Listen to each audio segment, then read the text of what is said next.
എൻസൈക്ലോബിങ്സിന്റെ പുതിയൊരു വീഡിയോയിലേക്ക് നിങ്ങൾക്ക് ഏവർക്കും സ്വാഗതം. ഈ വീഡിയോയിലൂടെ നിങ്ങളുമായി ഷെയർ ചെയ്യുന്നത് പ്രധാനമായിട്ടും നമ്മുടെ സംസ്ഥാനത്ത് തൊഴിലുറപ്പ് തൊഴിലാളികൾ അറിഞ്ഞിരിക്കേണ്ട വളരെ പ്രധാനപ്പെട്ട വിവരങ്ങളാണ് ഉൾപ്പെടുത്തിയിട്ടുള്ളത്. നമ്മുടെ വീഡിയോ സാധ്യമായി കാണുന്ന സുഹൃത്തുക്കളാണെങ്കിൽ ആദ്യമേ തന്നെ ചാനൽ ഒന്ന് സബ്സ്ക്രൈബ് ചെയ്യുക.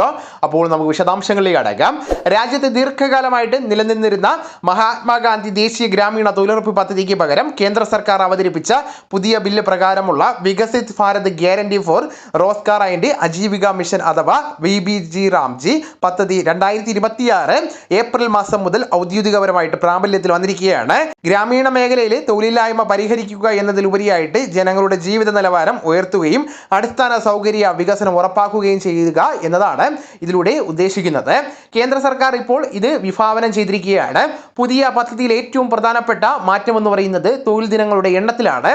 മുൻപ് ഒരു സാമ്പത്തിക വർഷം പരമാവധി 100 തൊഴിൽ ദിനങ്ങളാണ് ഉറപ്പ് നൽകിയിരുന്നത് എങ്കിൽ പുതിയ പദ്ധതി പ്രകാരം ഇത് 125 ദിവസമായിട്ട് ഉയർത്തിയിട്ടുണ്ട്.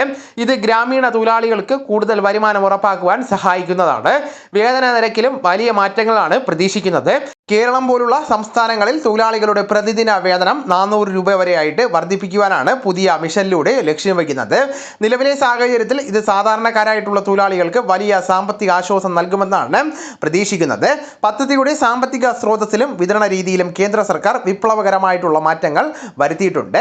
മുൻപ് പദ്ധതിയുടെ ഭൂരിഭാഗം ഫണ്ടും കേന്ദ്ര സർക്കാർ നേരിട്ട് അനുവദിച്ചിരുന്ന രീതിയിൽ നിന്നും കേന്ദ്ര സംസ്ഥാന വിഹിതങ്ങൾ 60:40 എന്ന അനുപാതത്തിലായിരിക്കും പുനർനിശ്ചയിച്ചിരിക്കുന്നത്. അതായത് പദ്ധതിയുടെ മൊത്തം ചെലവിന്റെ 60% കേന്ദ്ര സർക്കാരും ബാക്കി 40% അതത് സംസ്ഥാന സർക്കാരുകളുമാണ് വഹിക്കേണ്ടതായിട്ട് വരുന്നത്. സംസ്ഥാനത്തെ കൂടി സഹകരണത്തോടു കൂടി പദ്ധതി കൂടുതൽ കാര്യക്ഷമമായിട്ട് നടപ്പിലാക്കുക എന്നതാണ് ഇതിലൂടെ ഉദ്ദേശിക്കുന്നത്. നിലവിൽ പഴയ തൊഴിലുറപ്പ് പദ്ധതിയിൽ രജിസ്ട്രേഷൻ ചെയ്തിട്ടുള്ള തൊഴിലാളികൾക്ക് പുതിയ പദ്ധതിയിലേക്ക് മാറുവാൻ പ്രത്യേകം അപേക്ഷകൾ നൽകേണ്ടതായിട്ട് വരുന്നതല്ല. ഇത് തൊഴിലാളികളെ സംബന്ധിച്ച് ആശ്വാസകരമായിട്ടുള്ള തീരുമാനമാണ്.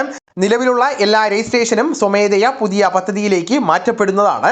പദ്ധതിയുടെ സുതാര്യത ഉറപ്പുവരുത്തുന്നതിനായിട്ട് അത്യാധുനിക സാങ്കേതിക വിദ്യകൾ ഹാജർ നില പരിശോധിക്കുന്നതിനായിട്ട് ഉപയോഗിക്കുന്നതാണ്.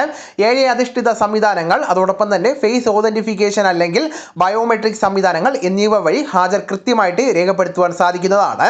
അതോടൊപ്പം തന്നെ ഓരോ തൊഴിലിടവും കൃത്യമായിട്ട് ജിയോ ടാഗിംഗ് ചെയ്യപ്പെടുന്നതാണ്. ഇത് തൊഴിലിടങ്ങളിലെ ക്രമക്കേടുകൾ ഒഴിവാക്കുവാനും അർഹരായവർക്ക് മാത്രമേ വേതനം ലഭിക്കുന്നുള്ളൂ എന്ന് ഉറപ്പുവരുത്തുവാനും സഹായിക്കുന്നതാണ്. അടിസ്ഥാന സൗകര്യ വികസനത്തിന് ഊന്നൽ നൽകുന്ന വിവിധ ക്ഷേമ പദ്ധതികളായിരിക്കും പ്രധാനമായിട്ടും ഈ പദ്ധതി മുഖേന നടപ്പിലാക്കുന്നത്.